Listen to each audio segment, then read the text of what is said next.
All right, thanks very much. Can you guys hear me okay? I guess Mike can because we talked earlier. So we're going to go with probably so. So as Dr. Raymer said, my name is Michelle Cheatham. I teach a lot of the freshman programming classes at Wright State. So I teach CS 1180, which is the first semester freshman programming class. We do not assume any knowledge at all coming in. So we're starting with Hello World and kind of working our way up. And then I teach a second semester programming class where you really get to the point where you can make programs that your friends and family will recognize as programs. So that's a great moment in the life of any software developer where your family's like, oh, you really can do things that like normal software developers can do. So that's a very fun class. Um, I have worked at a lot of different places. I have a bad habit of taking a new job and being all excited and like learning all the new things and working really hard. And then I get to where I'm like, oh, okay, I got this. And then 2 months later, I get bored and I quit. So that's why I became a professor because you don't have to do that. You can always find new things and you don't have to job hop. So that's really nice. But I worked at doing cybersecurity at a few different places. I worked at the National Security Agency where I did nothing bad and despite what you guys may have heard about the NSA. And I worked at the Air Force Research Lab and at Riverside Research and at a company called Galois that does like a lot of like election security, voting machine kind of security kind of stuff. So a lot of different places. All right, so I'm going to jump into this presentation. I would like to point out that while Dr. Raymer said to keep it to 20 to 25 minutes, he totally didn't do that when he when he talked. Um, That's very fair. You're absolutely right. Uh, all right, so what I'm going to talk to you about today is sort of the basics of password security. And in particular, I'm going to try to convince you that a lot of people have these systems when they're creating new passwords, and they think that they are very clever. And like my parents are like the paragon of this, but maybe it's not as clever as you think it is. So in particular, password with the fives for the S's, that's not a great password. So to talk about this, though, we're going to take a quick step back and talk about what's called the CIA triad. And it's not the Central Intelligence Agency CIA, it's a different CIA. So the CIA triad is that stands for confidentiality, integrity, and availability. And these are different aspects of security. So whenever you're talking about securing a system, you need to think about all of these aspects, right? So confidentiality means no one can see my stuff. So like if I have my email, for example, someone else can't log in to their own email and somehow see my email. That's confidentiality. Integrity means no one can change my stuff. So if I have a file on a server somewhere, no one can go in and who's not me and edit that file. So that's what integrity is. And then availability means sort of except for me, I can get access to myself because if we wanted the ultimately confidential and ultimate level of integrity in a system, we could just take everybody's data and bury it in a concrete bunker underneath the earth, and then it would be totally confidential and it would be absolutely have perfect integrity. But the availability would kind of suck in that case, right? Because then you'd have to dig it up to get at the data. So availability is kind of a trade-off we make with the other aspects of this triad here. More recently, people have proposed sort of an addition to the CIA triad, which is non-repudiation. And that is a fancy way of saying that no one can do something and claim that it was me that did it. So, you know how like people, celebrities or politicians or something will say something they really shouldn't have said on Twitter, and then they'll be like, oh, it wasn't me, my account was hacked.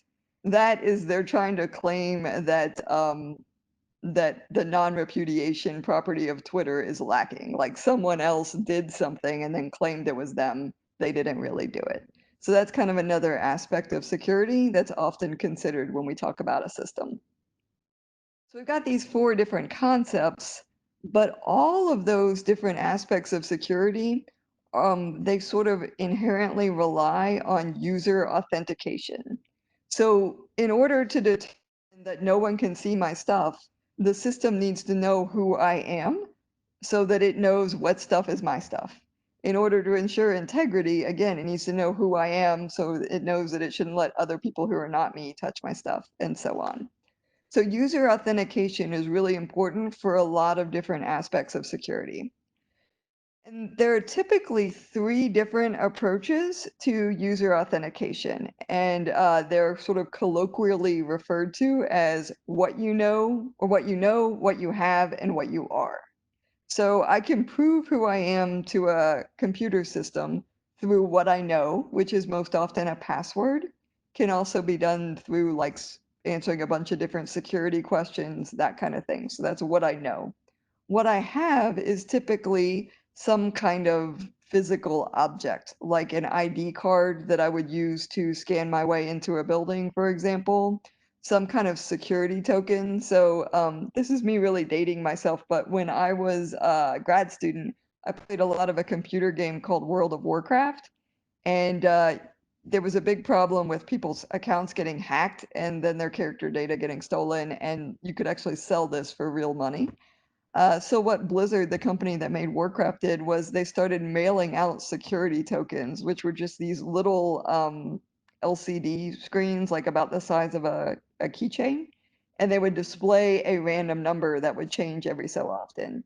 So when you logged into your account, you would give it your username and password, and you would also type in the number on your security token, and that would be a what you have kind of thing. You're proving that you're in possession of this security token. So then for your account to be stolen, they would have to know your password, plus they'd have to have this security token.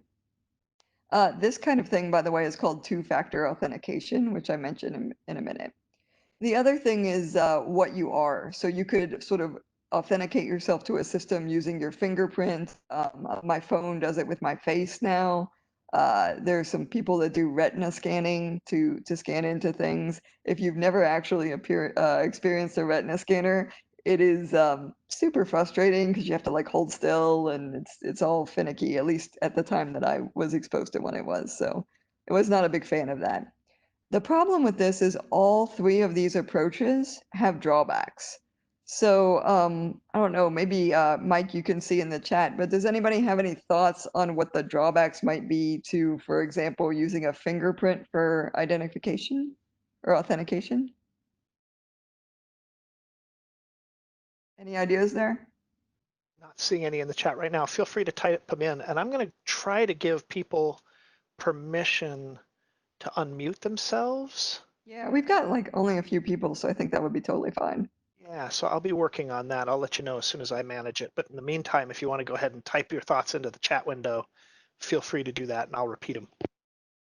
So my argument is, I'll start with some of the other ones, and if you have an idea of why a fingerprint might not be a great thing, go ahead and type that out. But the downside to passwords are obviously that people could think of a crappy password that's easy to crack, or they could forget their password, or they could write it on a post-it note next to their computer, something like that, right?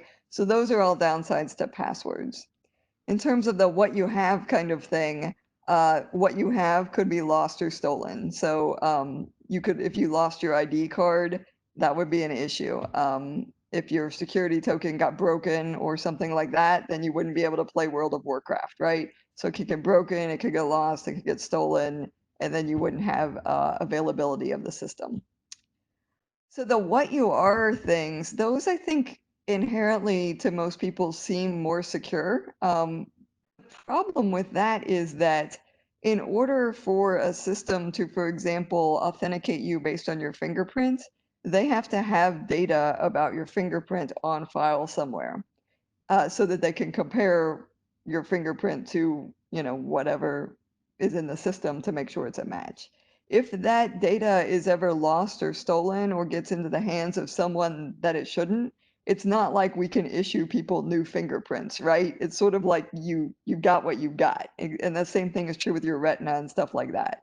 So it's sort of like if those are ever compromised, we can't issue you a new one like we could issue you a new security card or something like that. So there's downsides to all of these approaches. However, for better or worse, passwords are the way that most systems go. It's sort of like a low barrier of entry. It's pretty cost effective, and it's mostly accepted by existing user bases. So obviously, there are some downsides to passwords, like we talked about a second ago. Some people could think of a bad password, or they could lose it, or they could tell it to somebody, or something like that. One thing that kind of bothered me though was a couple of years ago, I read in a university textbook actually, password security mostly comes down to keeping your password out of other people's hands.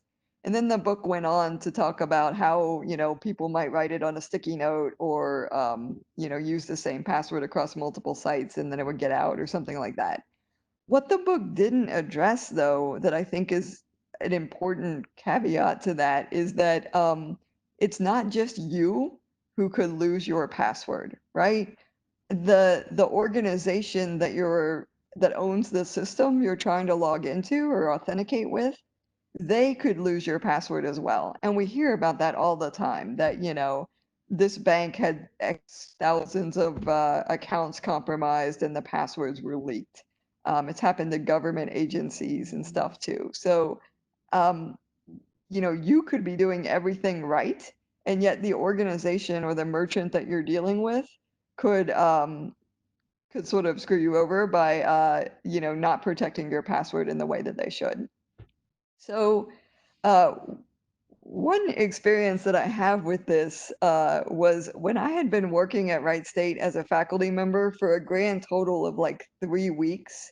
There was this program, and it might still be going on, I don't know, but it was a employee health initiative. And so the idea was that you would get like $50 a year if you logged into this website and took this health assessment quiz thing, and then like if you went to the gym or did various, like if you smoked, if you took a smoking cessation class or something like that, right? So I went and I'm like, oh, $50, that's good. So I went and logged on to this employee health initiative website, and it was like, okay, you need to start out by taking this quiz. And the quiz asked, some pretty sensitive questions about like mental health and substance abuse and like any kind of like, diseases that you have and stuff like that. And it's like, okay, well, that's fine because it's, I made an account and it's password protected and that's okay. So fast forward, a week later, and because I didn't finish the quiz the first time, and so I went back in to finish the quiz, but I had forgotten my password that I had created when I made the account. And I'm like, oops, okay, that's not good. So I click on the forgot password link, and what should happen in that situation is that you should be taken through a password reset process, right? So you should be asked to log in and provide answers to security questions or prove that you know a whole lot of information about yourself and that you have access to the email account that you registered that account with, and sort of provide a volume of information to prove that you are who you say you are, and then it should let you reset your password. What actually happened was emailed me my password in plain text, and they were like, "Oh, sorry, you forgot your password. Here it is." And I'm like, wow, that is really not good. And I happened to mention it to the department chair. And then 2 days later, like the chief legal guy of the university was CCing me on emails to the president of the health initiative company about this security problem. And I'm like, whoa, that escalated quickly. But the point is a valid one, and it's that if a merchant or organization can ever send you your password in plain text, that should be considered totally insecure. You should never use that password again anywhere, and you shouldn't consider information that you have stored with that merchant or organization as really protected. And the reason why is because that means that they have your password stored in plain text in their database. So anyone in their company that has access to that database can just go in and read your password. And if you've used that password anywhere else, then they could try that password on other websites with your username, and they may be able to get into those websites as well. So that's like a super red flag, not a good thing. So how authentication is supposed to work though is that I type in my username and then I type in my password, and the thing I'm trying to authenticate with needs to compare the password I typed in with the one that I used when I created my account and see if they're equal. And if I'm saying that they shouldn't be able to store the password in plain text in their database, how the heck are they supposed to decide that my password is the right one, that I typed in the right one, right? And the answer is um, that you need to use a hash function, right? So a hash function, what it does is it takes your password that you type in and it sort of encrypts it kind of in a way, or it converts it to a different string of characters. And then that's the string of characters that's stored in the database. That's the one that's compared against to see if they got the right answer. So hash functions are very special functions, and a good cryptographic hash function is what's called one way. And there are a lot of like mathematical details around this that I'm totally going to gloss over for this talk. And instead, the basic intuitive idea of a cryptographic hash function is that it's one way. So if I have a value x, like if I type in my password is let me in, so x would be let me in, right? Then the hash function is going to convert that to some other value. Maybe it's 1472A35 because that's what the hash function does. Hash functions work by being very fast in one direction. So it's very fast to convert the string let me in to that number that I just said. But if I have that number, it's very hard to go backwards and figure out what the original string of characters was, right? So that's the concept of a hash function. So I think it's kind of clearer with an example, but I want to be very clear that this example is just an example and it's not a good hash function. It's just to explain the concept, and it's not the way it's really done in practice, right? So what we can do is we can assign each character, for example, in the alphabet with a number. So A is 1, B is 2, C is 3, and so on.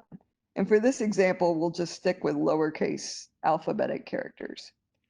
Or we'll ignore case basically, right? So if this is our hash function and our password is just password, then what we would do in this example is because P is the 16th letter of the alphabet and A is the first letter and S is the 19th letter and so on, we could convert each letter in the password to its numeric equivalent, and then we can sum that all up and say, okay, 115 is going to be our hash value for this password.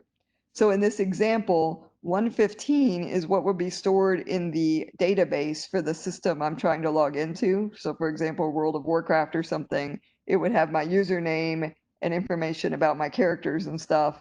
And for my password, it would have the value 115 instead of the word password. When I would log in, I'd type in password, it would run the hash function, get the number 115, and because that's what's in the database, it would log me in. So the problem with this hash function is that we've got what are called collisions. So let's say that my password was actually stop, S-T-O-P. But let's say that a bad guy who's trying to log in as me actually types in post, P-O-S-T. Well, if I use this hash function, stop and post hash to the exact same value because they have the same letters and our hash function doesn't consider anything except the values of the letters all added together.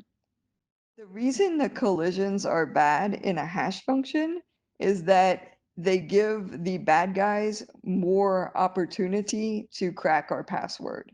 The bad guy doesn't have to find our exact password. Instead, it would let it in if he just found any password that hashed to the same value as our password. So if our password has 100 different things that collide with it, instead of having to find the one actual password, he could find any one of 100 values and it would still, do the job basically. So that's how hashing works, right? Common hashing algorithms are that you may have heard of are MD5, and these are like real ones, cryptographic ones. MD5, SHA-1, SHA-256. There's also SHA-512 now. Um, just because you might wonder about this, because I think I did when I very first learned about hash functions. It's not like there was SHA-1 and then there was SHA-2 and 3 and 4 and 5. It doesn't work like that, right? 256 refers to the number of bits in the hashed value. It's not like it was their 256 effort at coming up with a good hash function. It wasn't that bad. So MD5 was broken in by multiple people in multiple different ways in the early 2000s. SHA-1 was broken in 2005. SHA-256 and SHA-512 haven't been broken yet. But as computers become more powerful, these hash functions sort of start to lose their efficacy. So one thing that's kind of non-intuitive is that slower hashing functions are in some ways preferable to fast ones. Can you think of why that might be by any chance? Why would it be almost good if your hashing algorithm was slower?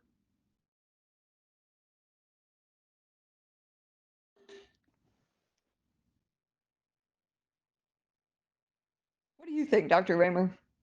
Well, that's a great question. If I if I want it fast enough that when I type my password on a website, I don't have to wait 7 minutes for it to come back and say, yes, you got the right password, you're in. But what I don't want is for it necessarily for me to be able to try 100 million passwords in 4 seconds. It'd be kind of nice if I want to just keep retrying, it takes a long time, long enough that I get tired of doing that and give up. That is a great point, and it leads us into our discussion of password cracking, right? So, the the sort of naive way to launch an attack against a password is so a lot of times password cracking efforts occur when an attacker or a bad guy has gotten a list of passwords from an organization or a merchant or something that they want to break into, but those passwords are not stored in plain text, right? In that case, the password cracking's done because you kind of got them already, right? But most of the time, when the bad guys get a list of passwords they're trying to crack, they have those hashed values, right? And then what they need to do is find the plain text versions of the passwords that go with those hash values. So one way to do this is with what's called a brute force attack. And for that case, you can just try all possible strings until you find one that hashes to the value in the database, right? And that might be the actual legitimate password, or it could be the result of a collision, but either way, you've got something that works. So people that study and do research in the area of password cracking, or that actually crack passwords, most of the time they assume that the attacker has the hashed values and also that they know what hashing algorithm was used, right? Because many times sites will just blatantly advertise what hashing algorithm they used. Or there are tip-offs and you can kind of figure that out, right? So for example, what the attacker could do if they didn't know the algorithm that was used is they could make a legitimate account on that site. They could have their own password where they know what it is, and then they could see what it was encrypted to in the file that they stole, and then they would be able to figure out which hashing algorithm was used. Okay, so you know what hashing algorithm was used, and you've got the hashed value of a whole bunch of different passwords. So the brute force attack is like, okay, I'm going to try AAA, and then AAB, and then AAC, and all the way up to AAZ, and then it would be like, ABA, ABB, ABC, and you would go through all possible values. Once you hit ZZZ, you would go to 4-character passwords and so on.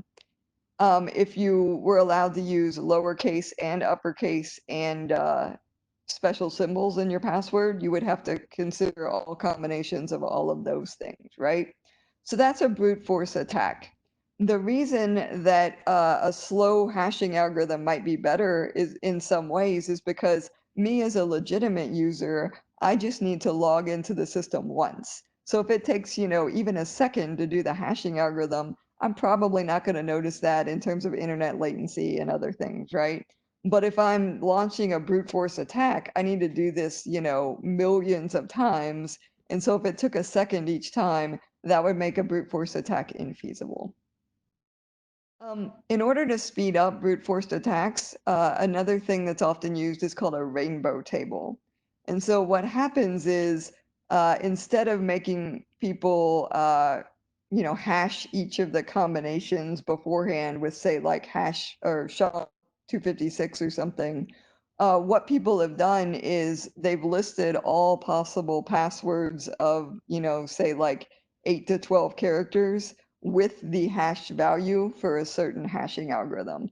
So in that case, the attacker doesn't need to spend the time doing the hashing. They can just try all the hash things in the rainbow table. When they find one that works, they can just look and see what value in the rainbow table led to that hash value, and then they're good to go.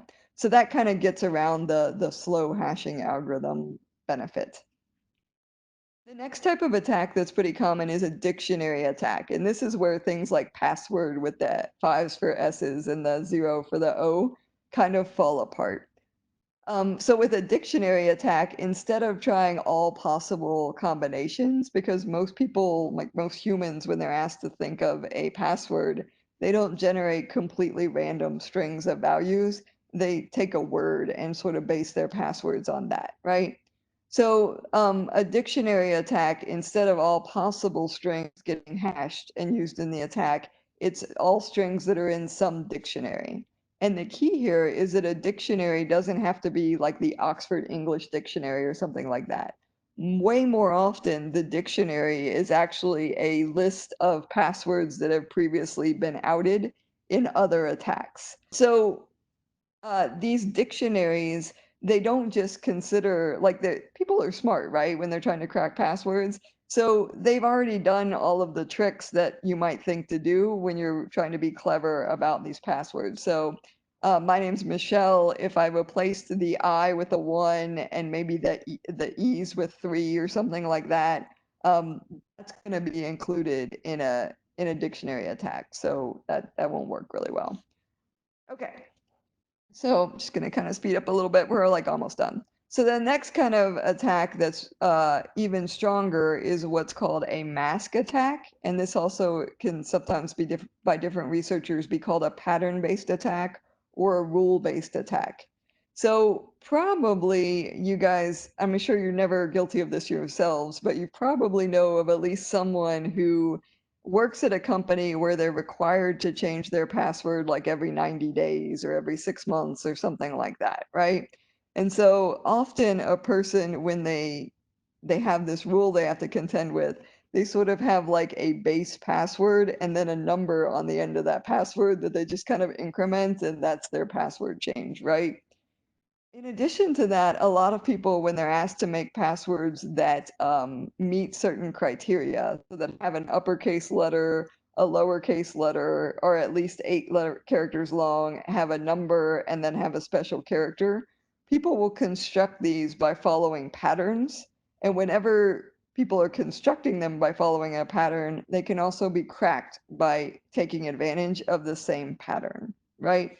So for example, if I'm asked to have upper lowercase digit and special character, maybe my password would be my name with an uppercase M, spelled out Michelle, a number. This is my birth year, which is even worse, but it could just be a random number, and then an exclamation point on the end. That is the most common combination if you look at passwords that have been outed in the past. The most common combination by far in terms of passwords that meet that set of requirements is uh, a word where the first letter is capitalized, all the others are lowercase, one or more numbers, not usually more than four, and then an exclamation point or a period at the end. So if people follow these kind of patterns, it greatly reduces the number of combinations that have to be considered. So for example, if all I needed was like a 4-character password and it needed to be upper, lower, number, and symbol, well, there's 26 uppercase letters, there's 26 lowercase letters, there's 10 digits, and let's say there were like 5 symbols to choose from. So that would be what, 52, 62, 67 possible symbols. If I had just a 4-character password and it were completely random, then that would be 67 raised to the 4th power, which I don't know what that is, but it's a really, really big number, right? But if I follow a pattern like this, where the first one's uppercase, the next one's lowercase, the next one's a digit, and then the next one's a special character, then it's 26 times 26 times 10 times 5, which is still a big number, but it's way, way smaller, orders of magnitude smaller.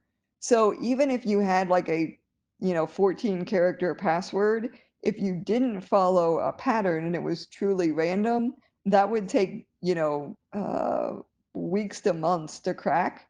But if you follow a pattern, it could be cracked in a couple of hours. And so this following a pattern thing is one of the worst things that you can do, and it's one of the most effective password cracking strategies. So if you go out and look at the statistics on how people create their password, so often fall into this pattern. I think due to time, I'm going to kind of skip over this salt thing and just kind of wrap up with some practical advice here. So I don't want to preach at you, but just in the interest of spreading good sort of cybersecurity hygiene here, uh, you should definitely consider anything you store on a site that can tell you your password in plain text to be insecure, like totally insecure. And sometimes that's okay. Like I play chess on a website called Queen Alice and they could tell me my password in plain text. But my chess rating is so bad that it would be great if someone hacked that because my rating could only go up, right? So some things you don't care about and it's fine, but I can't use that password anywhere else and I should not consider that site secure, right? And then you want to use a different password for every site. It's a good idea, in my opinion, to use a password manager like LastPass or 1Password. There is some debate about this because you are sort of putting all your eggs in one basket, but those manager sites can allow you to have really, really long passwords because you never have to remember them. It will autofill them for you. And I think in my opinion, the benefits of those long passwords and the randomness of them make up for the all your eggs in one basket kind of thing. Two-factor authentication is the way to go when it's available. I know it can be a hassle, but it is significantly more secure. OAuth is this is more controversial. OAuth is the thing where like if you're on some website, it'll say, do you want to log in with your Google account or do you want to log in with your Facebook account? That's what OAuth is doing for you. And there was some problems with OAuth, like the initial version, but I still think it's the way to go. It's those problems have been corrected, and Facebook and Google have put a whole lot more emphasis and manpower and money behind securing their stuff than some mom and pop internet site. So I think that that's probably the safer option. You probably want to give incorrect answers to security questions, but you want to know the answers you gave so you can store those in a password manager, for example. And you want to choose strong passwords. So don't follow a pattern. Don't use dictionary words. Don't use dictionary words with numbers instead of letters, that kind of thing. One nice approach to take is, for example, on the bottom here, we have 7 years ago, our forefathers brought forth upon this nation. That's an easy sentence to remember because it's like super famous. But I could convert that to the hash, I mean, sorry, not the hash, the password below. So I could say 4 score is an exclamation point and then ampersand for the and then seven, the number. And as long as I can remember sort of my strategy in converting that sentence to the password, that password looks pretty darn random and it's not going to be in any dictionary based attack. And yet my password remains pretty memorable because the sentence is memorable, right? So I think that's basically all I've got there, and I'll just kind of wrap up there. I think I also took like half an hour, so I apologize for that. But any questions you guys have, I'd be happy to take those. Awesome. Thank you so much, Dr. Cheatham. So if you guys have questions on the topic at hand, passwords and password encryption and that kind of stuff, please go ahead and just type them into the chat window. You can also ask us things about uh, applying for the program, success in college, anything like that if you'd like. We're here to answer those kinds of questions too. So if you got them, type them in. We'll wait a couple of minutes. And if we don't see any, then we will wrap it up.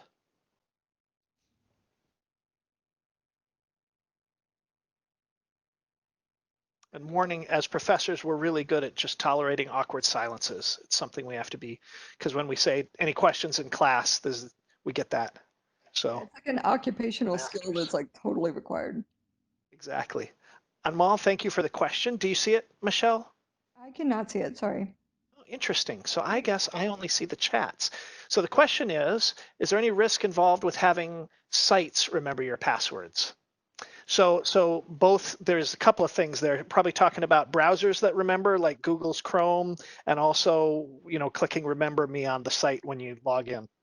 Right. So, yeah, I mean, so having your browser remember who you are, so the browser can sort of automatically log you in on that site. If you have physical control over the computer that you're doing that on, then you're probably okay. And again, what I'm relying on in saying that is there haven't been any high-profile breaches related to that in the last few years that I'm aware of. And also, the browser, development teams spend a ton of effort in securing that kind of thing, and a lot of their reputation relies on that process being secure. If obviously if you're on a computer you don't have constant physical control over, then that's a risk, and you might not want to do that. Um, and I mean that like in a general sense, like if your laptop's stolen in an airport or something like that, then you're going to put yourself at risk there. Um, the same kind of thing is true for passwords remembering you. Um, that's a little bit more risky. Uh, it depends on how the site has implemented that, and there are ways of doing that are more secure and less secure. So if they're just storing a cookie on your computer that says, you're within the time slot that it's supposed to remember you, that's pretty insecure because then anybody else can go in and forge that cookie on some other computer even without having access to your computer, and it would let them in. So I personally never do that. I do not think it's very secure. It can be implemented correctly, don't get me wrong. I just am not a very trusting person.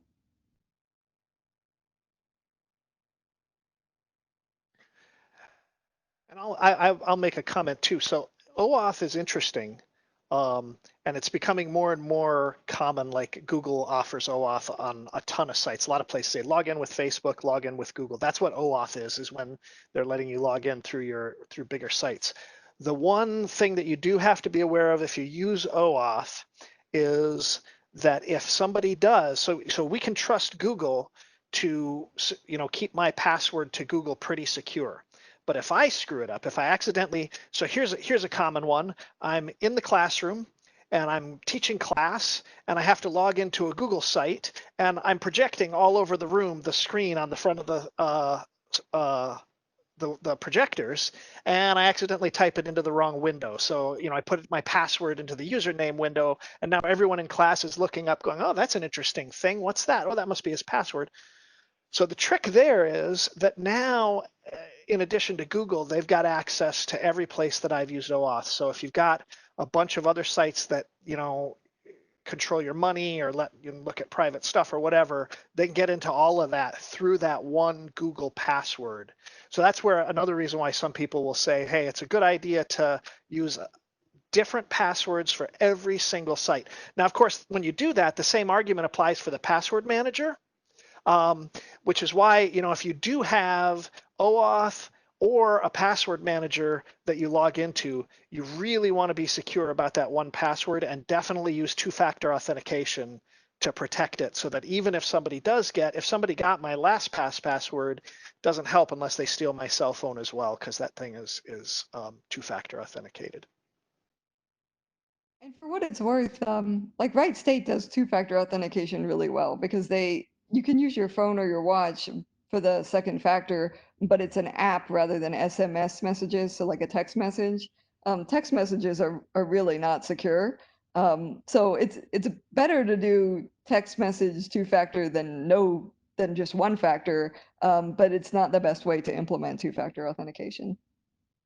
And I have one last question, Dr. Cheatham. If I find this fascinating and I want to learn more and I want to understand about how hashes work and what that salt thing that you skipped was and everything else, what classes should I look at when I come to register? So that's a great question. I developed an online version of our information security course, which is an upper level tech elective. And one of the lessons that I gave on that, or I included in that course, was about password security, because that's part of information security. And I actually have a project where I released a password protected zip file. And the project was to write a password cracker that would break into the password protected zip file and then email me the message that there was a text file inside the zip file, and they had to email me the message inside that text file, right? That's really And cool. so it was a really cool project. It was really neat to see. So I told them they could implement any kind of password cracking approach like brute force or rainbow table or whatever. It just had to work. So that's a really fun project. That's an upper level tech elective, but we have some lower level courses that will introduce you to some of the basic ideas. And I think the one to start out with would be CEG 3400, which is our introduction to cybersecurity course. Awesome. All right. I'm not seeing any more questions popping up. Do we have any more? I'll give you just a minute to respond if you've got one. And I'm not seeing any, so I think I will start winding down, but feel free to type it in as I do. Thank you, Dr. Cheatham. Very much appreciate Problem. the interesting and informative lecture. Thank you, Lisa, for organizing this whole thing and putting it all together. Thank you, students and prospective students, for attending. Really appreciate it. And again, if you have any questions, if you want to follow up, feel free to email us. If you go to the department webpage, you can find contact information for me, Mike Raymer, for Lisa Morris, and for Dr. Cheatham as well, and we'd be happy to follow up with you individually. So thanks, everybody. Have a great afternoon, and we'll hope to see you again next week. Take care, Bye-bye. guys. Thanks.